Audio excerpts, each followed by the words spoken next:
Mon Insta360 One R s'est décroché de mon Mavic 2. Crois-moi, j'étais pas fier. Et tu l'auras compris, cette vidéo est donc une vidéo rétrospective de cet événement qui m'a quand même pas mal fait réfléchir. Prends un petit café ou un petit thé et pose-toi tranquillement devant cette vidéo qui va te montrer ma journée un petit peu catastrophique sur cette prestation. Je vais te présenter tout en détail et tu vas voir, c'est assez intéressant d'avoir ce retour d'expérience pour pouvoir ne pas faire la même erreur de ton côté. Même si ce n'est qu'une Insta360 One R, j'ai failli perdre quand même très gros. Dans le chapitre 1, on va voir tout de suite le contrat. Qu'est-ce que je devais faire pour quel client, à quel moment, comment ça s'est passé. Donc la prestation s'est passée il y a maintenant à peu près 1 an. C'était pour l'un de mes plus gros clients, que je ne peux pas te citer pour des raisons de confidentialité, où je devais réaliser une vidéo à 360 degrés en 100% aérien. Tu l'auras compris, l'utilisation du drone va être intéressante, avec environ 40 spots à filmer sur un territoire que je ne connaissais pas et qui est au Luxembourg. Au niveau de la proportion, on avait 50% de ces rushs-là qui étaient considérés en agglo ou en zone peuplée et 50% hors agglomération. Au niveau de la consigne principale, c'est que chaque plan devait durer en moyenne 15 secondes sur le montage final, histoire de pouvoir voir les lieux correctement. Ah oui, et une autre contrainte, c'est que ces plans-là devaient être en mouvement. Ensuite, on devait également faire de l'ajout d'animation graphique, que ce soit des portails pour les transitions d'un plan A à un plan B, ou que ce soit également des textes ou des animations graphiques traquées ou non dans l'espace. Il fallait également intégrer une musique, c'était la consigne principale totalement sur mesure pour ce projet. Donc tu t'en doutes, avec toutes ces consignes, tu te dis que le support ou l'outil principal qu'il te faudra, c'était un drone qui te permet de faire de la captation à 360 degrés en vidéo. Mais quelquefois, c'est pas si évident de choisir son support. Crois-moi, regarde bien cette petite vidéo, tu vas voir les différents supports qu'on peut utiliser pour faire tout type de mouvement et tout type de hauteur de plan, avec tout type de vitesse. Et donc du coup, c'est intéressant de les connaître. Surtout que là, j'ai bien réfléchi avant. Je me suis dit par exemple que le Capcam n'avait pas d'utilité, donc j'ai décidé de tout faire à 100% en drone. On commence tout de suite ce chapitre 2 avec le commencement de la mission. Je te raconte vraiment à la cool hein, cette histoire vraiment qui pour moi était un petit peu marquante parce que mine de rien tu vas voir que c'est un peu bête, un peu dramatique de perdre autant d'argent pour rien. C'est intéressant que je te la raconte comme ça, un peu en mode très ouvert, même te raconter mes déceptions, etc. Donc la première étape c'était l'échange des besoins avec le client. Il y a eu plusieurs allers-retours qui se sont faits, plusieurs rendez-vous qui ont été effectués. Et pour ce deuxième point, on a fait une recherche du coup des zones de vol qui étaient intéressantes parce que la vidéo 360 en aérien c'est très délicat, tu le sais si tu es sur cette chaîne depuis un moment, au niveau de la profondeur de champ, au niveau du matériel que tu peux utiliser pour avoir l'image la plus nette possible sur la meilleure distance possible.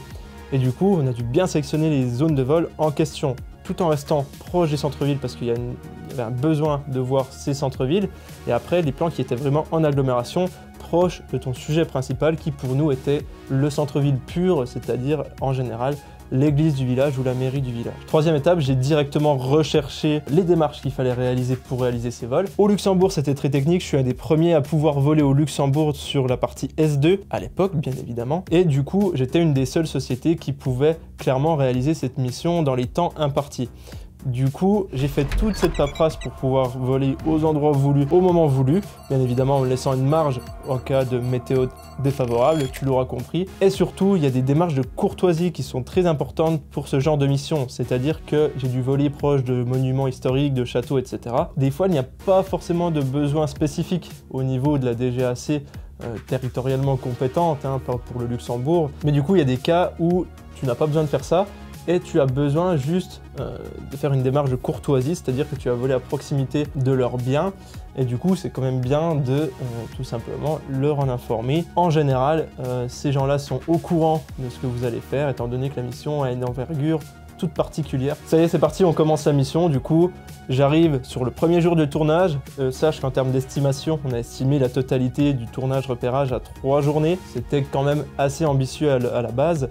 Mais voilà, on s'est dit ça dès le début pour le chiffrage du devis. Et là, premier jour de tournage entier, donc je le fais à l'Insta360 One R que j'accroche directement sur le drone avec le mode aérial que tu peux voir sur cette vidéo. Je t'ai fait une vidéo d'ailleurs totalement dédiée à ce sujet-là, tu le sais, cette caméra en mode aérial, elle est inexploitable, pour moi elle est totalement inutilisable pour du contrat professionnel. Pourquoi? Parce que la zone de stitching qui est comme par hasard tout pile en face de ton drone, donc si tu fais un mouvement vers l'avant, elle va se trouver tout pile sur ton sujet principal s'il est bien sûr vers l'avant.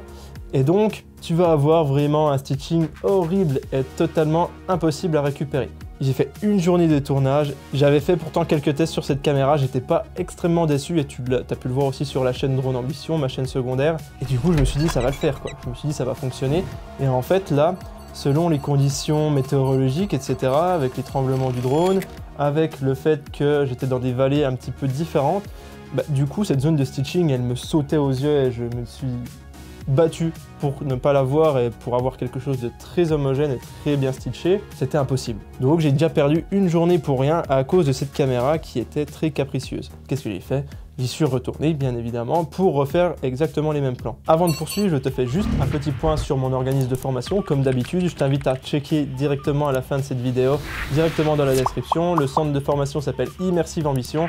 On est le seul centre de formation à faire de la formation 100% finançable sur la création de contenu immersif, donc que ce soit visite virtuelle ou vidéo 360, sache même qu'il y a une partie drone, bien évidemment. Et le point crucial de cette formation, c'est qu'on est les seuls à vous accompagner sur 1 an avec un chat qui est mis à disposition directement à l'élève. Donc si tu veux te former, c'est le moment, check dans la description. Et on attaque maintenant ce chapitre 3, la chute inévitable. Qu'est-ce qui s'est passé? Comment ça s'est passé? Pourquoi j'aurais pu l'éviter hyper facilement? Donc pour te resituer un petit peu le contexte, j'étais en fin de journée de tournage, donc on avait déjà réalisé avec l'Insta360 One R en mode non aérial, c'est-à-dire qu'elle était fixée en dessous du Mavic 2 Pro avec une petite perche comme tu peux le voir sur cette image.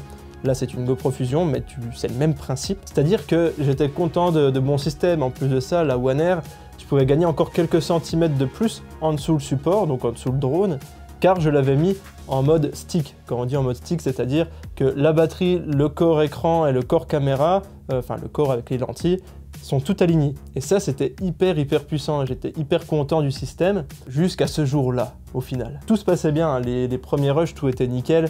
On a fait quasiment 25 ou 30 spots de vol, il était 17 h fin de journée, et c'est à ce moment-là que le drame est survenu. Je fais mon dernier spot de vol, tout fonctionnait bien à l'origine, hein. Mais du coup, je pars, je fais voler mon drone, j'étais avec Valentin, mon assistant, qui me permettait d'aller plus vite sur les missions. Et quand il a vu revenir le drone pour faire mon petit plan de 15 secondes, il l'a vu revenir, et là il s'est dit, il y a quand même un gros problème, parce que il y a une petite perche sous le drone, mais j'ai l'impression qu'il n'y a rien en dessous. Je vois le drone revenir, je fais, oh là là, c'est pas possible, si la caméra est tombée, je ne sais pas ce que je fais. Mais en gros, c'est un contrat pour moi qui était très gros, c'est des très gros contrats avec ce client-là, qui sont très importants. Et là, de revoir la caméra, enfin de revoir aucune caméra du coup en dessous du drone, j'étais un peu sur le cul. Donc j'ai réfléchi à ce moment-là, je me suis dit déjà comment ça a pu se passer ce genre de choses. Alors tout simplement, tu le vois sur le module avec la petite perche que j'ai dû acheter sur un site de type Studio Sport ou la caméra embarquée ou quelque chose comme ça. Mais ce support-là, il n'est pas tip-top. Parce qu'en fait, si la caméra est très bien fixée en dessous avec la fixation GoPro par exemple, la caméra du coup va être rigide. Elle va être vraiment, il y a des dumpers qui sont intégrés, mais la caméra va être rigide, elle va pas pouvoir trop aller à gauche, à droite, en avant, en arrière. Quand elle était rigide, c'est le drone qui encaissait l'intégralité des vibrations, enfin, qui vibrait de lui-même, donc il s'est mis à vibrer en permanence. Et là, quand on a fait notre vol, le dernier vol, le 30e vol, on a vu qu'il tremblotait comme une feuille. Et je me suis dit, purée, si je vole comme ça et que je vais à 100 mètres vers là-bas et que je lui fais faire un petit vol qui va durer quand même 4-5 minutes, peut-être que le drone va pas aimer, les moteurs vont pas aimer du tout. Donc je me suis dit, on va se poser un petit peu. Et quand on dévissait le pas de vis qui avait juste en dessous de la caméra, en fait qui me permettait que la caméra pivote sur elle-même quand je filmais, quand je volais, c'était franchement c'était intéressant parce que le drone ne tremblait plus. Parce que la caméra, en fait, du fait qu'elle était un petit peu plus pendouillante, on va dire, c'est elle qui faisait le contrebalancier, ou je sais pas, il y a vraiment un système très bizarre avec le Mavic 2 Pro en aérien, c'est que si tu fixes bien la caméra, c'est le drone qui tremble, si tu la fixes mal, il n'y a rien qui tremble. Et du coup, tu te sens un peu plus serein, quoi. Et dans l'idée, on l'avait dévissé tout pile ce qu'il fallait, mais la caméra était quand même accrochée. Pour nous, elle était vraiment bien accrochée, il n'y avait aucun souci majeur. Jusque pendant mon vol, je me suis retourné à plusieurs reprises pour pouvoir me caler du bon sens, pour pouvoir voir s'il y avait des arbres ou non, etc. à certains moments. À un moment où j'ai dû faire un mouvement hyper brusque et la caméra elle a dû se dévisser entièrement pour X ou Y raison et elle est tombée. Je peux te dire qu'à ce moment bien précis, en plus, je me suis inventé ce scénario plusieurs fois dans ma tête, je me suis dit, faut pas que ça arrive. Et bah, c'est arrivé, erreur bête de ma part, et on verra tout de suite après dans le prochain chapitre pour voir ce qu'on aurait pu mettre en place. Donc juste le point, après ce dernier plan, il me restait encore 3-4 plans à faire en fin de journée avec le coucher du soleil, celui-ci que tu vois avec le train qui avait une importance cruciale dans mon montage vidéo, et en fait qui était un plan du type événementiel, c'est-à-dire que j'avais qu'une seule chance pour faire ces plans-là. Pas un plan que je pouvais faire n'importe quand dans la journée. Je voulais ce soleil rasant, et je voulais bien évidemment qu'il y ait un train qui passe. Donc c'est des trains historiques qui passent à certains moments de la journée, etc. Donc là, il fallait bien avoir du backup, donc avoir une deuxième caméra possible de faire les plans en cas de pépin. Donc j'ai eu de la chance d'avoir une GoPro Fusion qui était avec la dernière mise à jour en bêta, capable de filmer en 5,6K. Voilà, la suite de tout ça, déjà pour te montrer comment j'ai terminé cette mission, je suis retourné du coup quelques jours après, dépendant de la météo, refaire l'intégralité des plans avec la bonne vieille méthode de l'Inspire 2 avec 2 GoPro Fusion. Franchement, j'ai beau critiquer mon setup dans pas mal de mes vidéos et dire qu'il y a un petit peu mieux, je peux te dire que c'est quand même vraiment bien foutu et que ça fonctionne bien et qu'il n'y a pas de risque que la caméra tombe. J'ai recommencé l'intégralité des spots, mais je peux te dire que maintenant j'avais l'habitude, vu que ça faisait 2 jours que je faisais exactement les mêmes spots, donc j'allais maintenant 2 fois plus vite parce que je savais où me garer, je savais où me mettre pour être caché dans mon image 360, je savais le mouvement exact que je devais faire, etc. Donc je suis allé 2 fois plus vite, j'ai fait l'intégralité des plans quasiment en une journée. La suite de ça, j'ai réalisé mon montage professionnel que j'ai rendu à mon client qui était pleinement satisfait parce que j'ai assuré le coup. Et face à des problématiques comme ça techniques, j'ai su rebondir très rapidement. J'ai intégré les animations graphiques, les portails, etc. Il y a un gros travail de post-prod et j'ai rendu la vidéo. Voilà, encore une fois, dernier chapitre, je te fais un point sur mes conseils et mon expertise. Ce retour d'expérience au final, parce que j'en ai appris des choses. Et je peux te dire que la première, c'est que quand tu fais de l'aérien en 360, il faut que tous tes accessoires, tu les aies en doublon. Que ce soit accessoires, le support, les caméras, etc. Il faut tout avoir en double.